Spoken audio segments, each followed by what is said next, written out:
Hello বন্ধুরা, আমি অপর্ণা চলে এসেছি আজকে একটা নতুন ভিডিও নিয়ে। আজকে সোমবার, তো আমাদের নিরামিষ। আমি আজকে রান্না করেছি খিচুড়ি। এই দেখুন, এখানে এক হাঁড়ি খিচুড়ি রান্না করেছি সবার জন্য আজকে খিচুড়ি। আর এখানে একটা তরকারি করেছি সয়াবিন দিয়ে। আর এখানে গোল গোল করে আলু ভাজা। এই হচ্ছে আজকে আমাদের দুপুরে রান্না বান্না। তো সঞ্জয়কে ঘরে আটকে রেখেছি। আটকে রেখে ওর খিচুড়িটা আমি বেড়ে দিয়েছি ঠান্ডা করার জন্য। ও তো বুঝবে না, দৌড়ে আসবে, এসে গরম খিচুড়ি খাবে। আর খিচুড়িটা ঠান্ডা হতে অনেকটা সময় লাগে, ওই জন্য ওকে আটকে রেখে ওর খিচুড়িটা আমি ঠান্ডা করতে দিয়েছি। ওর খিচুড়িটা প্রায় ঠান্ডা হয়ে গেছে, এবার ওকে ডাক দেবো। ও দেখুন দরজায় বাড়ি দিচ্ছে খুলে দেওয়ার জন্য। অনেক কষ্ট করে ওকে আটকে রেখেছি খিচুড়িটা ঠান্ডা করার জন্য। ঠান্ডা না করলে ও গরমটা খেলেই তো ওর জিভ টিপগুলো লাল হয়ে যায়, তখন ওই নালটা বেশি পড়ে। আর ঠান্ডা করে খাওয়ালে না ওটা একটু কম পড়ে, নালটা কম পড়ে। ওই জন্য ওকে আটকে আটকে রাখি। মানে চেষ্টা করি, অনেক সময় পারি না। ও যখন এদিকেই থাকে তখন আবার পারি না। এবার তো ঠান্ডা হয়ে গেছে, এবার দরজাটা খুলে দিই। এই খুলে দিয়েছি, চলে আয় আয়।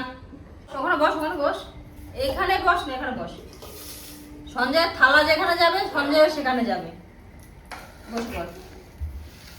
আজকে খিচুড়ি আর সয়াবিনের তরকারি খেয়ে নাও।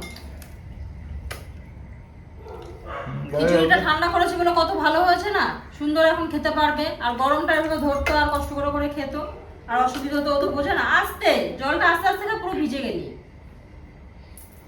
সঞ্জয় ওইদিকে খেতে থাকুক, আমাদেরও খিদে পেয়ে গেছে, আমরাও খিচুড়িটা বেড়ে নিই, তাহলে একটু ঠান্ডা হবে।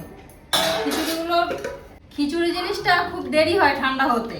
ভাত তো তাড়াতাড়ি ঠান্ডা হয়ে যায়, কিন্তু খিচুড়ি তাড়াতাড়ি ঠান্ডা হয় না, খুব গরম থাকে। কালকে সঞ্জয় দুবার করে বাইরে পালিয়ে গেছিল। একবার ও 4টের দিকে, বিকালে 4টের দিকে কেউ বাড়িতে ছিল না, আমি ওকে নিয়ে মোবাইল দেখছিলাম, শুয়ে শুয়ে মোবাইল দেখছি। ও কখন যে চাবিটা পেয়ে গেছে আমি বুঝতেই পারিনি। আর চাবিটা যদি ও হাতে পেয়ে যায় না, খুব ধীরে ধীরে ও নিচে নেমে যায়, যাতে আমি বুঝতে না পারি। ওর নিচে নেমে গিয়ে তালাটা খুলে বেরিয়ে গেছে। আমি একটু আওয়াজ পেয়েছি, পেয়ে আমি দৌড়ে গেছি, কিন্তু তার মধ্যেও বেরিয়ে গেছে। আর ও এমন, মানে বাইরে যদি একবার যেতে পারে না, ও যে কোথায় চলে যায় তার কোনো ঠিক থাকে না। আমি ঘরে এসে সঙ্গে সঙ্গে দাদাকে ফোন করলাম, ও দাদাও রাস্তায় ছিল, ছেলেও রাস্তায় ছিল। ওরা সঙ্গে সঙ্গে খুঁজতে বেরিয়েছে। সঙ্গে সঙ্গে খুঁজতে বেরোতে বেরোতে অনেক দূর চলে গেছে। এর কাছে জিজ্ঞাসা করছে ভাইকে দেখেছো, সে বলছে হ্যাঁ তোমার ভাইকে ওই রাস্তায় দেখলাম, ওই রাস্তায় দেখলাম, এভাবে যাচ্ছে। আবার আমাদের দিকে তো একটুখানি গেলেই এদিকে একটা রাস্তা, এদিকে একটা রাস্তা, কোন দিকে ও গেছে বুঝতে পারছে না। এভাবে খুঁজতে খুঁজতে ও বেশ অনেকটা দূরেই চলে গেছে। এত জোর হাঁটে না ও, এ রাস্তা ও রাস্তা কোন গলি দিয়ে যায় খুঁজে পাওয়া খুব মুশকিল হয়। তো তখন একবার ধরে নিয়ে এসছে। আবার সন্ধ্যাবেলা ও যে আয়ুষ্মান কার্ড হবে বলে ছবি তুলবে, ওখানে নিচে ডেকেছে। ও দাদা আর আমি দুজনে নিয়ে গেছি। নিয়ে গিয়ে নিচে দাঁড় করিয়ে ছবিটা তুলবে। তুলতে তো পারলো না, ওই ছবিটা উঠতে গেলে না চোখটা দুবার বন্ধ করতে হয়, 2-3বার এরকম চোখটা বন্ধ করতে হবে, খুলতে হবে। তো কিছুতেই সেটা পারলো না। ও তো পারলো না, কিন্তু আমাদের হাত থেকে পালিয়ে গেল। আবার দৌড়ে চলে গেল। ওর দাদা খালি পায়ে খালি গায়ে আবার সেই ওকে খুঁজতে চলে গেল। এভাবে দুবার ওকে খুঁজে খুঁজে নিয়ে আসতে হয়েছে কালকে। এত বদমাশ হয়েছে না, শুধু বাইরে যাওয়ার জন্য চেষ্টা করছে। আজকে রাত্রে ওকে ওষুধ দিতে হবে, ও জ্বালাতন করছে খুব, বক বক করছে ও যেরকম। আর সেরকম বাইরে যাওয়ার জন্য সারা ঘরে চাবি খুঁজছে। কোথায় লুকিয়ে রাখবো আমি চাবিটা? মাঝে মাঝে এমন জায়গায় আমি নিজেও রেখে দিই যে নিজে আর খুঁজে পাইনি যে কোথায় রাখলাম। চুপচাপ খেয়ে নিল। সঞ্জয় আর দেবো তো, খিচুড়ি আর দেবো? এখানে ঠান্ডা আছে, এগুলো দিই।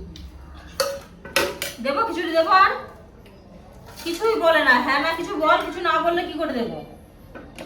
জলটা খেয়ে নি, জল খেলে অনেক সময় আর খায় না। ওই যে খাবে না, মুখে বলছে না হ্যাঁ কি না।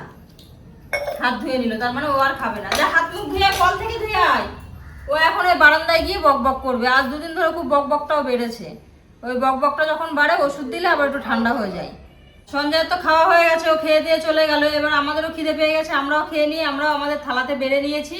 আমরাও এবার খেতে বসবো। তো আজকে ভিডিওটা এইটুকুই, দেখা হচ্ছে আবার অন্য ভিডিওতে। টাটা।